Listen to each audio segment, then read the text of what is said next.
213 years ago, this Saturday, February the 12th, the great British naturalist Charles Darwin was born.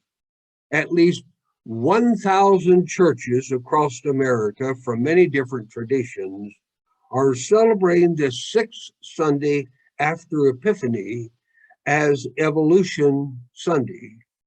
It is not commonly known that Darwin intended to become a clergy person when he started his studies at Cambridge, or that the Church of England honored him with full Christian burial in Westminster Abbey near Isaac Newton. Even today, many scientists hold strong religious beliefs.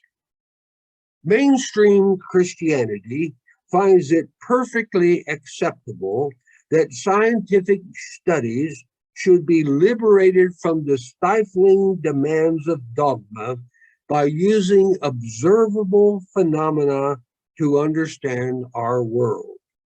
Someone has said that the mechanistic explanations of origin that Darwin used do not imply atheism any more than the idea that divine intervention should not be used to justify a step in solving an algebraic problem.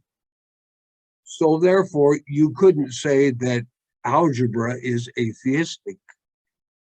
We should insist that our children be taught to think critically about sexuality, racism, environmentalism, science, and global citizenship. The stakes are too high for us not to act responsibly now. The day after the fire struck the Cathedral of Notre Dame in Paris, a 16-year-old Greta Thunberg addressed the European Parliament. The timing added a new dimension to one of the central metaphors used by that Swedish activist to urge government authorities to action in addressing the climate crisis. Thunberg urged her audience to switch to cathedral mode and do what is necessary to address the emergency facing our world. David Suzuki soon extended the analogy between Notre Dame Cathedral and the world. He noted how within one day, wealthy donors around the world pledged a $1 billion pledge to help restore and rebuild that historic building. If we had a similar response, he said, of shock and horror at the death of the Great Barrier Reef, or the toxic state of the Ganges River, the degradation of the Amazon rainforest, or the rising levels of carbon in the atmosphere that give us all air, weather, climate, and seasons. Think of the responses we could develop. So today, I've borrowed that phrase as the title of this little homily. The cathedral is on fire. Watching the conflagration in Paradise, California, where global climate change literally destroyed paradise and threatened the oldest trees on the planet, I was made to think the cathedral is on fire. Observing that the pandemic that has raged our planet with over 900,000 in America alone dying, our scientists resisted the faith healers' empty dogma and the snake oil salespersons who sold worthless cures. The cathedral is on fire. Right-wing politicians and their Rasputin-like negative mega preachers want us to detract our attention, to ban books, and to ignore inconvenient truths for the false gods of exceptionalism and nostalgic nationalism. But Our cathedral, the cathedral, is on fire. I remember well when, as a child living in a small farming town in Indiana, our house caught fire. The family had been gathered in the living room around the fireplace, and we were making s'mores, crisp honey graham crackers and 4 squares of Hershey's chocolate. And you top it off. We took a marshmallow on a wire coat hanger and toasted that until it turned golden brown. I got tired of waiting, so I put my marshmallow into the flames until it caught fire. Then I blew it out and put that gooey mess onto my graham cracker and chocolate and ate it down real fast. What a glorious mess. Oh, that was so much fun for a kid. But there was a hidden danger that night that accompanied our fun. The hearth had a small crack in the back of it. A few hours later, as we had said goodnight and were getting settled in bed, I woke up with my parents saying, "Hurry up, put on some clothes and go outside.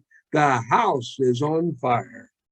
We hurried out of the house. My mother, father, and sister Marlene stood outside. Dad called the volunteer fire department, and we waited. Those brave volunteers came prepared to deal with whatever the situation was. Dad ran back into the house and came out with a prized possession, a 50-foot tape measure. He had his family out in safety, but his priorities bypassed family records, books, and heirlooms. He only got his tape measure. In his panic, he picked up a tape measure. We laughed about it with him as years went by, but the firefighters would not use their axe to chop open our wall so they could get to the inner wall smoldering. So my father used their axe and chopped the wall out of the way. Because he acted, our house was saved in a very real way. Our home was on fire. He needed to take immediate action, and he did. Our modern prophets have warned us. Greta Thunberg says the cathedral is on fire. We must act to put out the flame, to save our planet even. Time has run out. We no longer have the luxury of retreating to a paralysis of analysis. Climate change is causing famine and drought, rising waters, and increasing more violent storms everywhere. No corner of the globe is exempt from these phenomena. Science has shown us some effective tools for dealing with this new reality, but our politicians and even some religious leaders are still saving tape measures while the heirlooms are in danger. The cathedral is on fire. Dr. Fauci says the pandemic is no respecter of political beliefs or national identity, but masking and social distancing and vaccines are effective. 900 million U.S. citizens, 900,000, is that right? 900,000 U.S. citizens have died of this modern day plague. In times past, we did not know how to respond, but thanks to modern science and thanks to the liberation of scientific explorations from deadening dogma, we have the tools available to provide safety for our elderly and our children.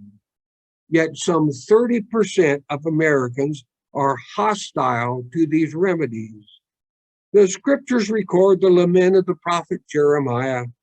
Is there no balm in Gilead? Is there no physician there? Why then has the health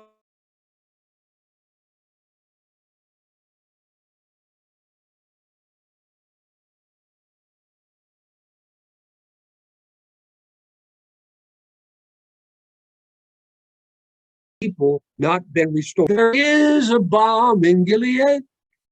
There is a physician there. Why do so many of us act as if we and our loved ones, our family, our shared human community is not at risk? The cathedral is on fire. However inconvenient this truth is, it still is truth. So what can I do? I can throw the stubborn weight of my will on the scales for justice. I can use my voice, my vote, my influence to join with the modern prophets of our day who call us to not get sidelined into saving tape measures when 2,500-year-old redwood forests are endangered. I am called to bear the inconvenience of mask and separation and even getting vaccinated. It really didn't hurt that much. In his insightful book, Midnight in Washington, U.S. Representative Adam Schiff declares, we must understand that we are not passengers on this journey, unable to steer the country we all love in one direction or another. It is within our power to take hold of the rudder, choose the future we want for our children and our grandchildren, and with the grace of God to make it so. According to a 16th century rumor, as doomsday preachers prophesied the end of times, our own Martin Luther replied to a question about how to live in the face of apocalyptic collapse, to live in a society on fire with plagues and famines, with political revolts and religious upheaval. And he said, if I knew the world would end tomorrow, I would plant a tree this afternoon. Amen, Martin. Amen, Greta. Amen, Dr. Fauci. Amen, Charles Darwin. Thank you. And also, thanks be to God. Amen.